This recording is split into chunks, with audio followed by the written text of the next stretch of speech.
plaisir aujourd'hui de participer à un événement de la TUJ.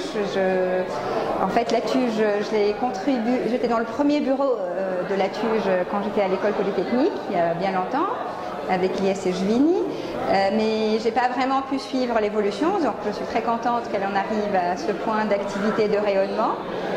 Et aujourd'hui, le thème était plutôt la mobilité entre l'étranger et la Tunisie.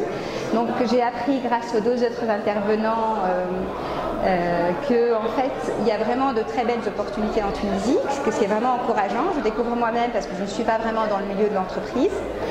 Et de mon côté, j'ai plutôt témoigné d'un parcours de chercheur qui n'est pas vraiment un choix très facile en général pour les élèves des grandes écoles parce qu'il y a le dilemme qui est d'ordre financier, à savoir qu'en fait, il faut faire un choix. En fait, c'est un peu ce qui m'a conduit par passion à choisir la recherche et non pas à choisir le métier d'ingénieur.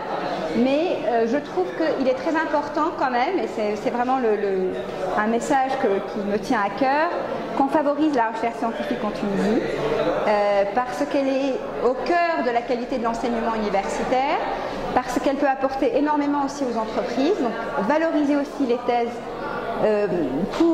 chez les entreprises et chez les entrepreneurs serait très important. Et aussi veiller à ce que les thèses soient plus attirantes, et en particulier là aussi par des bourses plus importantes. Alors pour les jeunes ATUGéens, en fait, mon sentiment, même si je ne suis pas en Tunisie, c'est qu'il y a vraiment à la fois une forme de devoir à laquelle malheureusement personnellement je n'ai pas pu répondre, mais j'ai quand même agi autrement, je pense, sur d'autres plans pour servir le Maghreb.